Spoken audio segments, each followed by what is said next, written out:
हर कृपा ते संत भेटियो, होया मन परगास। तुझे की अरदास हमारी, जियो पिंड सब तेरा। कहो नानक सब तेरी वडियाई, कोई नाव न जाने मेरा। मैं कोटा साईं खरा, मैं अंध का भंडार। मैं अपराधी आत्मा, आई शरण संभाल। मैं अपराधी आत्मा, सतगुरु बख्शन हार। सौभाग्यशाली गुरुमुख सज्जन मंडली अपनी समस्त चित्त वृत्तियों को एकाग्र करते हुए अपना ध्यान श्री श्री 108 श्री परमहंसों की ओर लगाते हुए श्रद्धा प्रेम सहित मीठे स्वर में बोलिए जयकारा। बोल मेरे श्री गुरु महाराज की जय।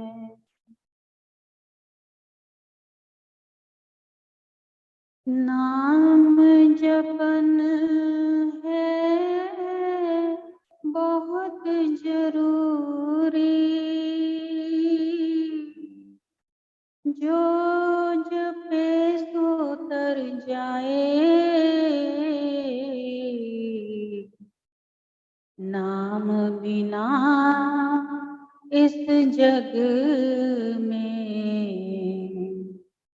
कोई जीवन है सब व्यर्था जाए। नाम बिना जग जीवना, तो दादू किस काम। नाम से ही जीवन, नाम से ही महान। गुरुमुखो, नाम जपना क्यों जरूरी है? किसी गुरुमुख का ये सवाल आया कि नाम जपना क्यों जरूरी है। जैसे कि गुरुमुखो, एक गुरुमुख के विचार हैं कि वो कहता है कि मैं दान पुण्य धर्म कर्म नित्य प्रति करता हूँ, कोई पाप भी नहीं करता, कोई झूठ भी नहीं बोलता, किसी का कभी बुरा भी नहीं सोचता, तो क्या फिर भी नाम जपना जरूरी है? गुरुमुखो, ये बात आप सबके लिए बहुत जरूरी है कि जितना मर्जी दान पुण्य धर्म कर्म नित्य प्रति करें, भले ही आप झूठ भी नहीं बोलते, पाप कर्म भी नहीं करते, सब कुछ ठीक है, लेकिन अगर नाम नहीं जपा तो आपका जो भी कर्म कांड है वो सब के सब व्यर्थ है, यानी कि थोथा है। ऐसे एक गुरुमुख ने सतगुरु से पूछा, जब ये सवाल किया तो सतगुरु फरमाने लगे कि एक कागज कलम उठा और उस पर 0 लिख दे। उसने कागज कलम उठाई और उसने 0 लिख डाली।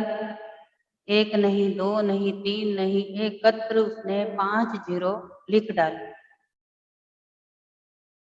सतगुरु ने फरमाया कि अब बता कितनी रकम हो गई। तो कहने लगा कि भला ये भी कोई रकम है, ये तो सिफर है, यानी कि ये तो 0 हैं, ये रकम कैसे हो सकती है प्रभु? तो सतगुरु फरमाने लगे कि अब ऐसे कर इसके आगे एक लिख दे। और जब उसने एक लिखा तो सतगुरु फरमाते हैं, अब बता कितनी रकम हुई? तो कहने लगा 1,00,000। यानी कि जितने मर्जी आपने पुण्य कर्म करे हैं, जितने मर्जी दान पुण्य करे हैं, जितने मर्जी आपने पूजा पाठ जप तप व्रत पोथियां पढ़ी हैं, कुछ भी करा है, करा होगा, लेकिन अगर उन सब के अंदर एक नाम को नहीं जोड़ा तो वो सब का सब व्यर्थ है, वो थोथा है। इसी प्रकार संसार में जो जीव आते हैं, 84 लाख कटने के बाद जब जन्म मिलता है, तो 84 लाख जन्म के बाद जो मनुष्य चोला मिला वो किस लिए मिला? कर्म कांड तो जन्म से ही साथ जुड़ करके आते हैं और सदैव रहते हैं और कर्म कांड होते ही रहते हैं। क्यों? क्योंकि कर्म कांड के साथ जीवन निर्वाह होता है। अगर उन कर्म कांडों में रह गए, उसी में ध्यान एकाग्र करके उसी में जीवन अपना पूरा जीवन जी लिया और उसमें नाम नहीं कमाया, तो आपका वो जन्म जो है वो व्यर्थ है। उस जन्म का होना ना होना उसका कोई लाभ नहीं है।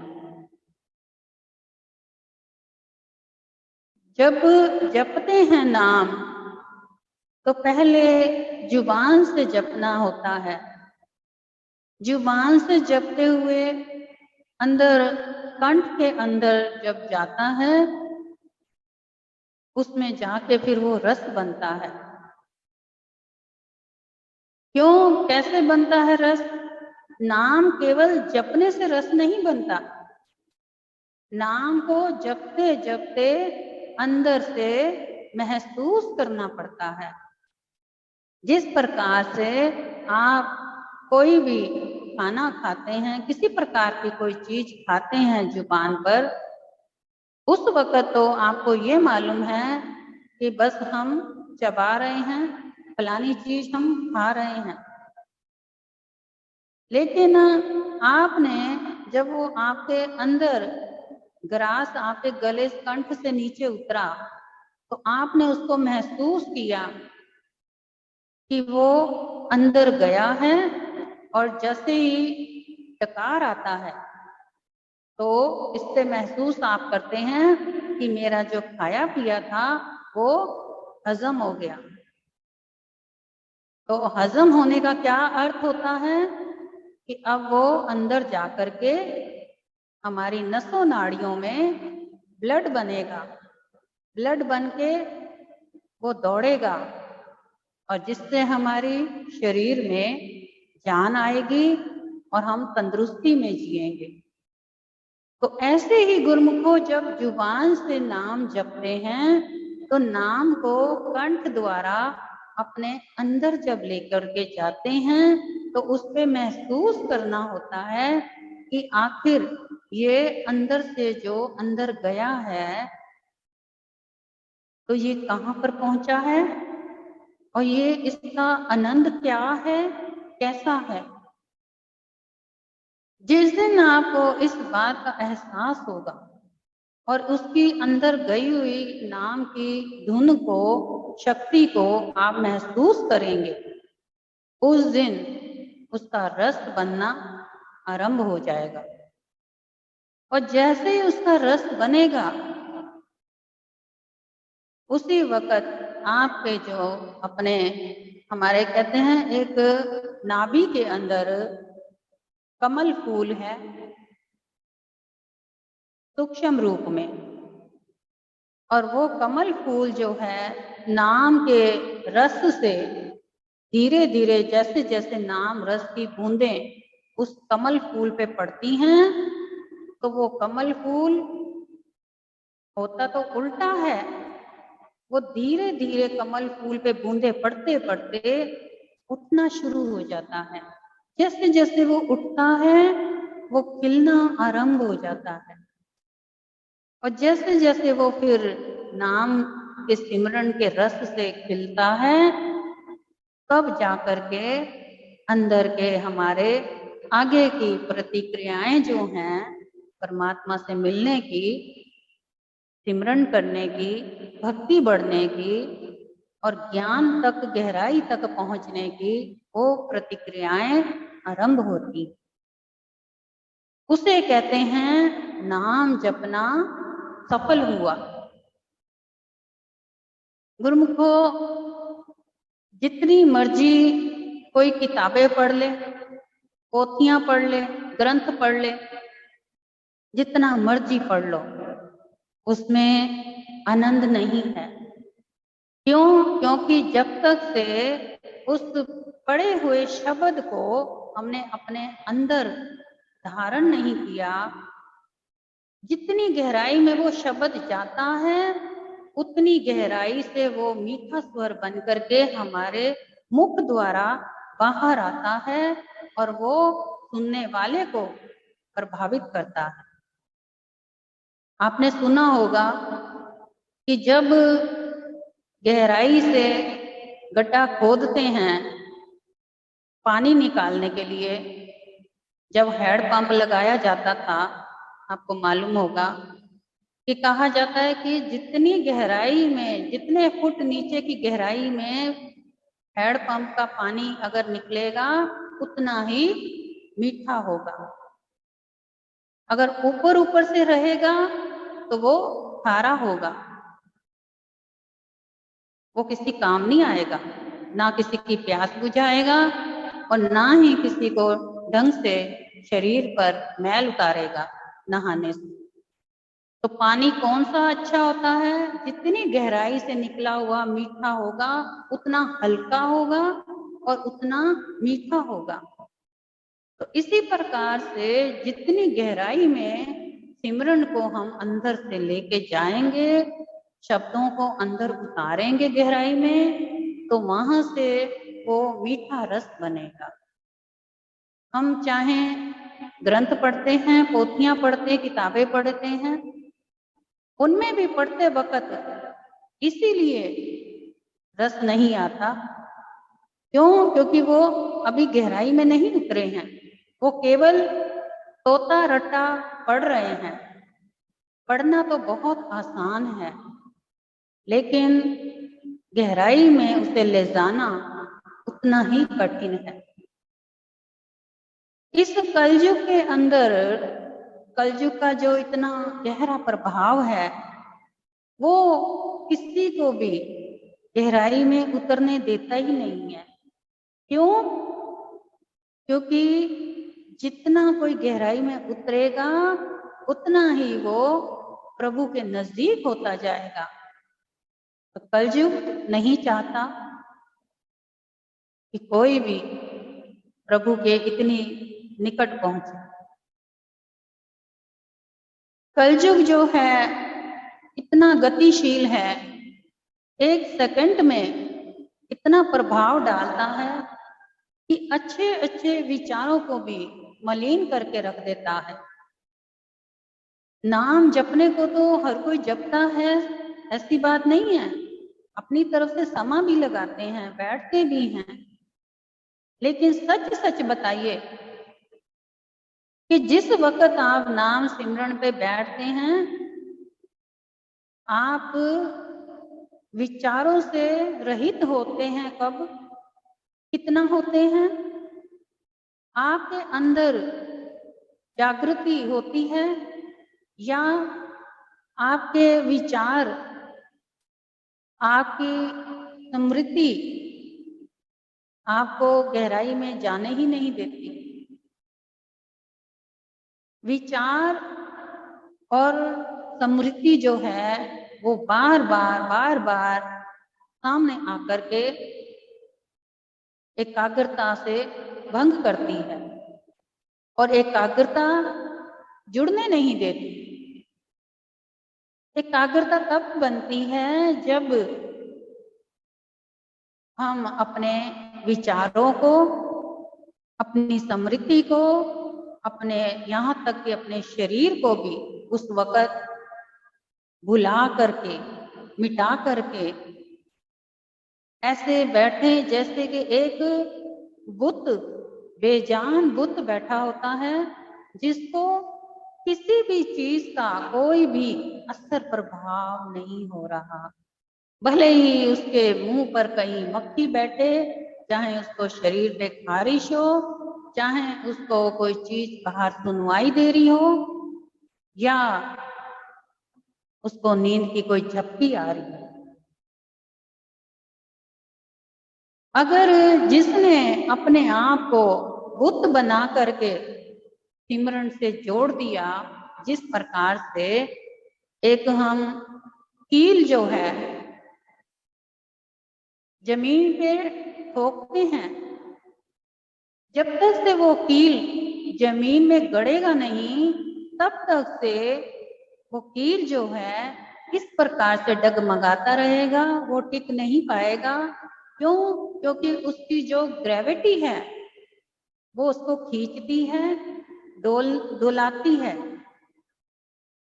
क्योंकि पृथ्वी की ग्रेविटी जो है इतनी जबरदस्त है कि वो कोई भी चीज को थम नहीं रहने देती है, वो हिलाती डुलाती है। लेकिन अब कील को अगर हमने हथौड़ी से जोर से मारा और जमीन में गाड़ दिया, तो अब वो कील जो है अपनी जगह से बिल्कुल नहीं हिले डुलेगा।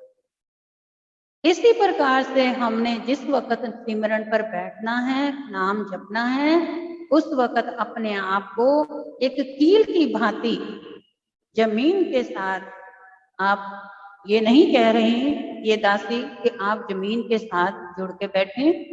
जमीन का मतलब है कि आपके बैठने का स्थान जो है, सिंहासन जो बनाया है आपने, बैठने का आसन बिठा रखा है, उस आसन पे आपने इस प्रकार से चिपक जाना है, टिक जाना है, जैसे एकदम थम जाता है इंसान, जरा भी हिलता डुलता नहीं, कील की भांति।